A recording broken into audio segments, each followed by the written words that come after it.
Good morning students. हम लोग इसके पिछले वाले टॉपिक में डाइजेस्टिव सिस्टम के पिछले वाले टॉपिक में एलिमेंट्री कैनाल के पूरे पार्ट्स के बारे में जाने कि एलिमेंट्री कैनाल का एक पूरा फिगर देख करके किस प्रकार से उसमें कौन कौन से पार्ट्स होते हैं। अब हम लोग उसी पार्ट्स को जो है यहाँ पर जो है डिटेल में चलते हैं। एलिमेंट्री कैनाल जैसा कि पहले बता चुके हैं कि एलिमेंट्री कैनाल की साइज की बात किया जाए, इसकी साइज अप्रॉक्स 8 से 10 मीटर लंबी होती है। ह्यूमन की जो एलिमेंट्री कैनाल होती है वो 8 से 10 मीटर लंबी होती है। यानी कि कहीं ना कहीं जो डाइजेस्टिव सिस्टम के अकॉर्डिंग बात करें तो ह्यूमन जो है वो हार्बीवोर यानी शाकाहारी होता है। तो साइज की 8 से 10 मीटर लंबी। अगर इसके पार्ट्स की बात किया जाए, पार्ट्स की तो बता दो कि 4 पार्ट्स में बटा होता है। सबसे पहला इसमें बताया था बक्कोफेरेंजियल कैविटी। तो आज हम लोग पहले बक्कोफेरेंजियल कैविटी को थोड़ा डिटेल में पढ़ लेते हैं। बक्कोफेरेंजियल कैविटी पहला पार्ट। बक्कोफेरेंजियल कैविटी को हिंदी में कहते हैं मुखग्रासन गुहिका। मुखग्रासन गुहिका ये जो 2 भागों में होता है। सबसे पहला इसका जो भाग होता है बक्कल कैविटी। बक्कल कैविटी यानी इसको हिंदी में कहते हैं मुख गुहा। मुख गुहा यानी मुख के जो खाली स्थान है उसी को जो दिखाई पड़ रहा है, जब मुख खोलेंगे जो दिखाई पड़ने वाला स्थान है उसी को कहते हैं मुख गुहा। जो मुख गुहा होता है ये इसमें कई सारे भाग होते हैं। सबसे ऊपर की ओर, इसमें अपर की ओर अगर देखें तो ऊपर की ओर जो है एक तालु होता है, पैलेट होता है, तालु होता है, ऊपर की ओर तालु होता है। अगर इसके हम लोग जो है लोअर में आए, नीचे की ओर देखें तो जीभ होता है, नीचे की ओर जो है जीभ होता है। अगर इसके लेटरल साइड में देखें, पार्श्वीय भाग में देखें तो इसमें जो है टीथ होता है, दांत होते हैं और चीक्स होते हैं, गाल भी होते हैं।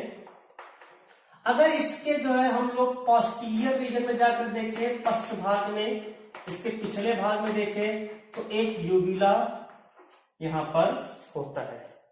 ठीक है, तो ये यहां पर जो है ये पूरा पार्ट और आगे की ओर होठ से जो है ये घिरा होता है। होठ पर ये जो यहां देख धारी, इसको हम लोग फिल्ट्रॉन कहते हैं। इसके कार्य अभी तक अननोन है, इसको फिल्ट्रॉन नाम दिया गया है, कार्य अननोन है। तो सबसे पहले एक एक पार्ट की बात कर लेते हैं।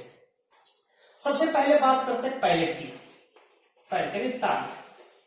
तालु जो होता है ये 2 भागों में बटा होता है। एक अग्र भाग होता है, इसको ये भी 2 भाग, एक एंटीरियर और एक पोस्टीरियर। एक अग्र भाग होता है और एक पश्च भाग होता है। जो अग्र भाग होता है ये अग्र भाग यहां पर जो है काफी कठोर होता है, यानी ये बोनी होता है। बोनी पैलेट इसको कहते हैं, काफी कठोर होता है, हार्ड होता है। जबकि पश्च जो तालु होता है उसको कार्टिलेज पैलेट कहते हैं, क्योंकि उपास्थियों से मिलकर के बना होता है, कार्टिलेज पैलेट। और वो काफी जो है सॉफ्ट होता है, चिकना होता है। तालु के कार्य की बात करें, तालु का मुख्य कार्य होता है जो हमारी नासिका होती है, ये नासिका इसलिए इतनी लंबी है क्योंकि हमारा मुख गुहा थोड़ा सा बड़ा है। तो इस नासिका को और जो मुख गुहा को उसको पृथक करने का काम करता है तालु। तो तालु का काम क्या है? नासिका को मुख गुहा से पृथक करने का कार्य होता है, ये होता है तालु। दूसरा अगर हम लोग पढ़े तो टीथ होता है। टीथ जो दांत होता है हम लोग का, जो मनुष्य होता है ह्यूमन का जो दांत होता है वो डाइफ्लोडोंट है, द्विबारदंती। डाइफ्लोडोंट ये द्विबारदंती, 2 बार दांत का आना। हेट्रोडोंट विषमदंती, अलग अलग प्रकार के दांत पाए जाते हैं। और थीकोडोंट मतलब कि काफी गहराई में धंसा हुआ जो दंत होता है। तो डाइफ्लोडोंट जो होता है द्विबारदंती यानी 2 बार दांत होता है। एक सबसे पहला जिसमें आता है जिसको लोग लैक्टियल टीथ कहते हैं, लैक्टियल या मिल्क टीथ, पता होगा। ठीक है, कई बच्चों के तो अभी जो जिन्होंने ये रिक्वेस्ट किया है कि कुछ हाई स्कूल के भी कुछ टॉपिक उसमें मिलाकर दे दिया जाए, तो कुछ उस प्रकार के, या फर्स्ट ईयर के भी कुछ टॉपिक से रिलेट करता है, तो उनमें भी दूध के दांत पूरे निकले भी नहीं रहते, मतलब दूध के दांत पूरे झड़े भी नहीं रहते कि स्थायी दांत आ जाए। तो उसी जो दूध का दांत होता है उसी को कहते हैं लैक्टियल या मिल्क टीथ। दूसरा इसमें होता है डाइफ्लोडोंट में परमानेंट टीथ। अस्थाई दांत। अब जो दूध का दांत होता है जिसको क्षीर दंत कहते हैं, हिंदी में क्षीर दंत, ये जो इसकी संख्या होती है 20 होती है और इसकी संख्या पूर्ण वयस्क में 32 मानी जाती है। तो 20 दांत जो क्षीर दंत होता है और अस्थाई दंत में 32 होता है। फार्मूला अगर इसका देखें तो फार्मूला सबसे इंपॉर्टेंट होता है, उसको भी आगे चलते हैं, पहले इसको देख लेते हैं।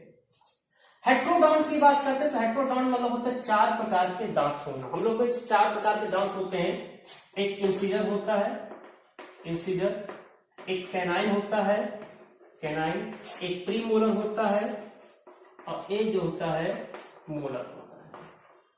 तो इस तरह से 4 प्रकार के दांत। इंसीजर सबसे आगे, इंसीजर, उसके ठीक नीचे जो काफी नुकीला होता है कैनाइन, उसको हम लोग जो है छेदक भी कहते हैं। इंसीजर को जो है यहाँ पर इंसीजर जो है हम उसको रदनक कहते हैं, फिर करेंतक कहते हैं जो काफी नुकीला होता है, उसके 2 दांत होते हैं।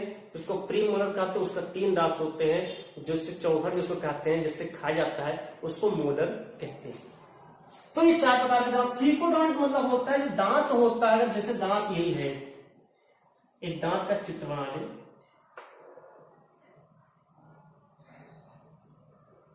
ये तो दांत जो होता है वो काफी गहराई में धसी होती है। देखेंगे तो इतना भाग लगभग धसा रहता है, इतना भाग दिखाई पड़ता है। तो मसूड़ों के काफी गहराई में धसा हुआ होता है, जिसका नाम क्या है, थीकोडॉन्ट, गर्त दंती, द्विबार दंती, विषम दंती, गर्त दंती। अगर इसके फार्मूला क्या है, टीथ फार्मूला, टीथ फार्मूला, तो पहले बताया 2 प्रकार के दांत थे। पहला लैक्टियल टीथ है, लैक्टियल टीथ। इसका जो फार्मूला होता है लैक्टियल टीथ का, ये होता है 2 1 0 2, 2 1 0 2 इंटू 2 = 20। मतलब समझ नहीं आया।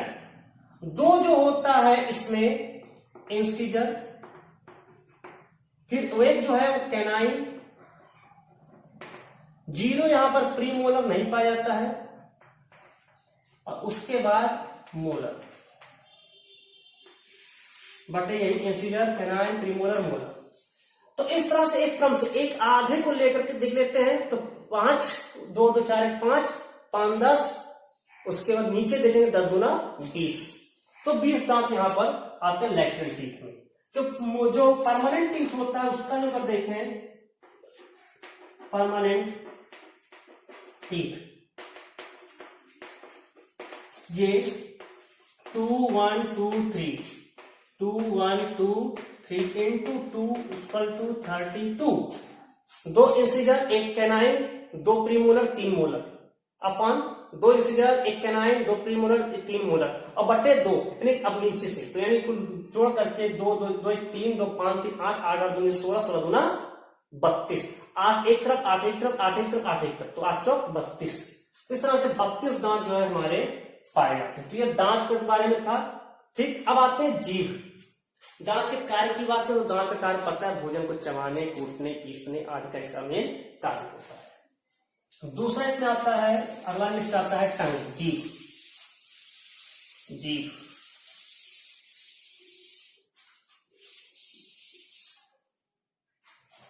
टंग,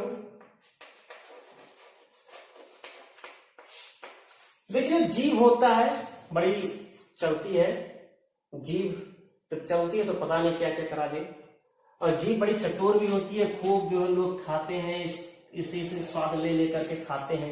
इसे जो जीभ है, तो जीभ अब स्वाद ले करके खा रहे, इसका मतलब क्या है कि जीभ के पास कुछ स्वाद कलिकाएं पाई जाती होंगी, तभी तो उसके जो है द्वारा खाते हैं। तो जीभ के पास जो स्वाद कलिकाएं होती है, सबसे आगे की ओर जो होता है, यहाँ पर स्वीट होता है, मीठे की स्वाद कलिकाएं, टेस्ट बड़े यहाँ पाई जाती हैं। उससे थोड़ा सा पीछे की ओर साल्ट, यानी कि थोड़ा नमकीन वाला स्वाद कलिकाएं होती हैं। सबसे पीछे की ओर बीटर, यानी कड़वा जो है स्वाद कलिका होती है। पार्श्व में जो है, जो लेटर साइड है, पार्श्व में जो है वो खट्टे का अनुभव कराने वाली स्वाद कलिकाएं होती हैं। तो ये तो था जीभ में। जीभ जो होता है, जीभ पर कुछ जो है उभार भी पाए जाते हैं, देखे होंगे। वैसे जीभ के बारे में बता दें कि अग्रभागी केवल मूलबल होता है, इधर उधर घुमा लेते, दूसरे से बोल लेते हैं। इन जो पश्च भाग होता है वो मूलबल नहीं है, वो गतिशील नहीं होती है। तो जीभ जो होता है आगे की ओर मीठा, बस पीछे नमकीन, सबसे पीछे कड़वा, किनारे पर जो है वो खट्टा होता है। खट्टा स्वाद कलिकाएं होती हैं। इसी पर बहुत सारे कुछ जो है छोटे छोटे दाने जैसा दिखाई पड़ते होंगे, कुछ इस तरह से जो है, कुछ जो है ऐसे। तो इसको कहते हैं papillae, lingual papillae, lingual papillae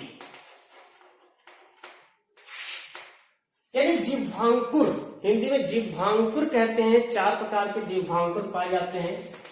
सबसे पहले फिलीफॉर्म, फिलीफॉर्म ये जो सूत्रांकुर इसको कहते हैं। सूत्र जो है सूत्रनुमा होता है, फिलीफॉर्म होता है, फिलीफॉर्म पैपिली। फिलीफॉर्म पैपिली जो होता है, जैसे यहां पर अगर देखें इस चित्र में तो धागे समस्या दिखाई पड़ती है, इसको जो है सूत्रांकुर के नाम से जानते हैं कि यहाँ पर फिलीफॉर्म पैपिली सूत्राकार जो है जिह्वांकुर होता है। दूसरा होता है फंजीफॉर्म, फंजीफॉर्म पैपिली।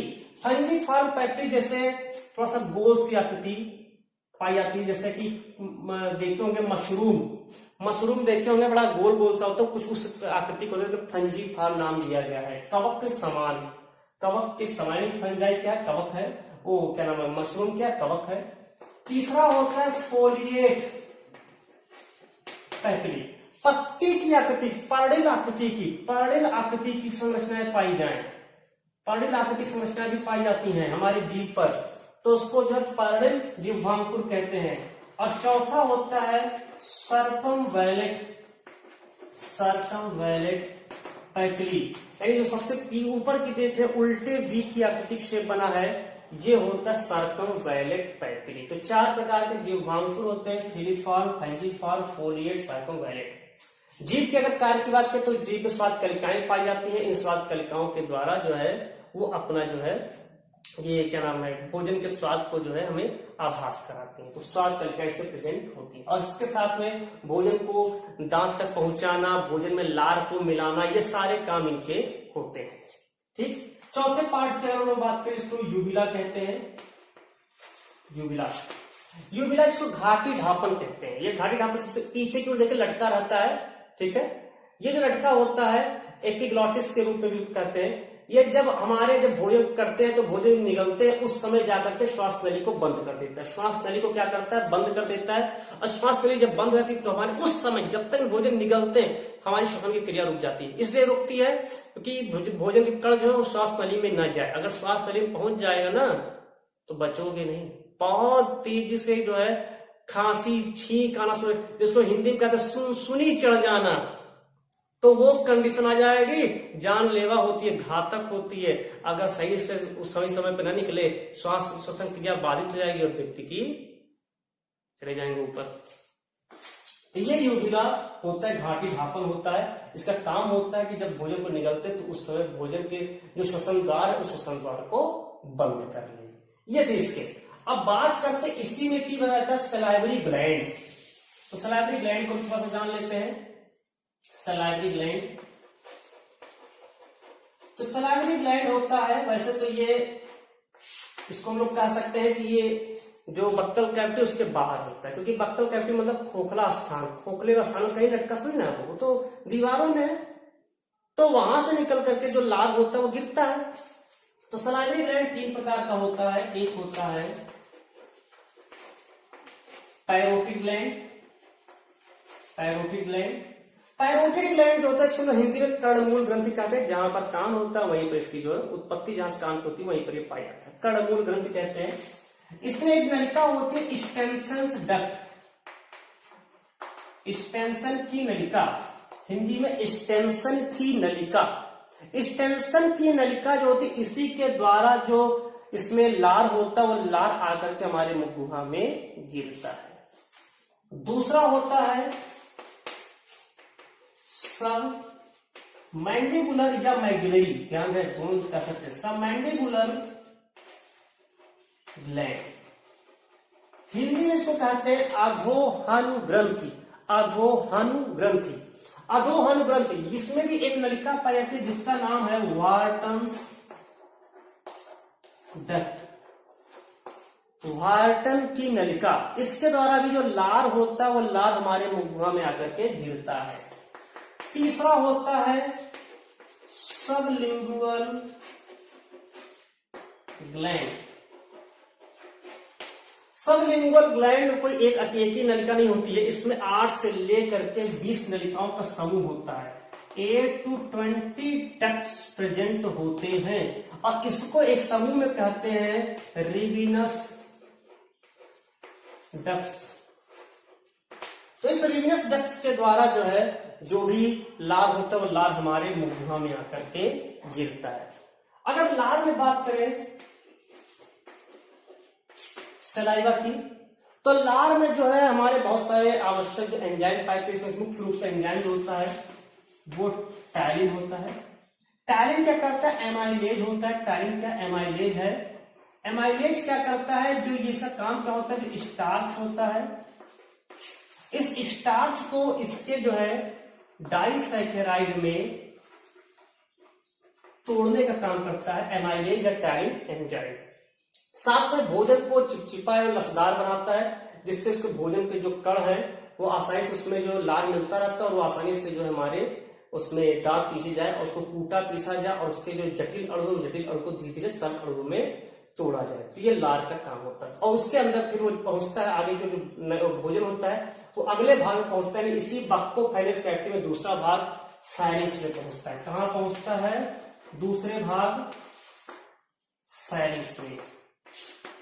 फायरिंग जो होता है अप्रॉक्स इसकी लंबाई बात करें तो 12.5 से लेकर के 13 सेंटीमीटर लॉन्ग जो है एक होता है फायरिंग्स, ग्रसनी। जब बक्कल कैविटी से भोजन को काट पीस करके छोटे टुकड़ों में तोड़ दिया जाता है तब वो पहुंचता है हमारे ग्रसनी भाग में। ग्रसनी जो होता है ये फनल शेप का होता है, ये उल्टे जो है थोड़ा सा उल्टा होता है, फनल शेप यानी कीपनुमा। कीपनुमा, कीप मतलब समझते हैं जैसे जैसे तेल नापते हैं, कुप्पी इसको कहते हैं, तो उसे कुप्पी यानी कीपनुमा कहते हैं। तो कीपनुमा संरचना होती है, इसमें दो भाग होते हैं, एक इसका एंटीरियर पार्ट होता है, एंटीरियर, अब एंटीरियर और एक होता है पोस्टीरियर। एंटीरियर पार्ट में जो दो भाग होते हैं, एक नेजोफेरिंक्स होता है, नेजोफेरिंक्स, इसके द्वारा जो हम लोग श्वसन की प्रक्रिया करते हैं, जो वायु होता है वो नेजोफेरिंक्स से जो है आगे विंड पाइप में जाता है, ट्रैकिया में जाता है। और एक होता है ओरोफेरिंक्स, ओरोफेरिंक्स जो हम लोग भोजन करते हैं, जो भोजन के छोटे छोटे टुकड़ों में काट लिए हैं वो जो है ओरोफेरिंक्स के थ्रू हमारे अगले भाग यानी ग्रास नदी में पहुंचता है। तो ये यहाँ पर होता है पास्टीरियर रीजन, यहां से होते हुए पास्टीरियर रीजन से होते हुए अंतिम में ओसोफेगस में प्रवेश करता है। तो ये जो होता है ये यहाँ पर बक्कोफेरिंजियल कैविटी पहला पार्ट था। दूसरा पार्ट भी पढ़ लेते हैं, ठीक है, दूसरा पार्ट भी देख लेते हैं। दूसरा होता है असोफेगस। बक्कोफेरिंजियल कैविटी पहला था, दूसरा है असोफेगस। असोफेगस जो है यानी कि यहां पर जो है ग्रास नली, ग्रास नली अप्रॉक्स इसकी साइज की बात किया जाए तो इसकी साइज जो लगभग जो होती है एक वयस्क मनुष्य में लगभग 25 सेंटीमीटर लंबी जो है एक असोफेगस होता है। एक नलिका होती है, ट्यूब लाइक होता है, नलिका लाइक जो होता है ट्यूब लाइक होता है, नलिका युक्त जो संरचना में पाई जाती है। और इसमें क्रमाकुंचन जो गतियां होती है यूनिडायरेक्शनल, एक दिशीय यूनिडायरेक्शनल क्रमाकुंचन, एक दिशीय पेरिस्टाल्सिस, क्रमाकुंचन गतियां यहां पर होती हैं। एक दिशीय क्रमाकुंचन गतियां, क्रमाकुंचन गतियां क्या है? ये माने असोफेगस है तो इसमें ऐसे लहर उठती है, ऐसे ऊपर चल करके नीचे समाप्त हो जाती है, ऊपर चल करके नीचे समाप्त होती है। तो जो भोजन है वो भोजन आसानी से ऊपर से नीचे की ओर सरकता हुआ चला आता है। इसकी दीवारों में इसकी जो वाल होती है, इसी वाल में जो है, इसके वाल की अगर बात करें इसमें कुछ ग्लैंड पाए जाते हैं, जैसे गॉबलेट ग्लैंड, गॉबलेट ग्लैंड पाए जाते हैं। गॉबलेट ग्लैंड की बात करें तो ये जो होता है यूनिसेलुलर ग्लैंड है, ये ध्यान रखिए, यही एक ऐसा है जो हमारी बॉडी में यूनिसेलुलर एक कोशिकीय ग्रंथि होती है, एक कोशिकीय ग्रंथि आती है, यूनिसेलुलर ग्लैंड होते हैं। इस गॉबलेट ग्लैंड से जो है म्यूकस का स्राव होता है, मतलब हिंदी में श्लेष्म का स्राव होता है, चिकना पदार्थ होता है जिसके कारण इसकी चिकनाहट बनी रहती है और सटते हुए भोजन नीचे की ओर प्रवेश कर जाता है। तो ये तो पूरा था बक्कोफेरेंजियल कैविटी। अगले भाग में हम लोग पढ़ेंगे स्टमक और इंटेस्टाइन। तब तक के लिए धन्यवाद।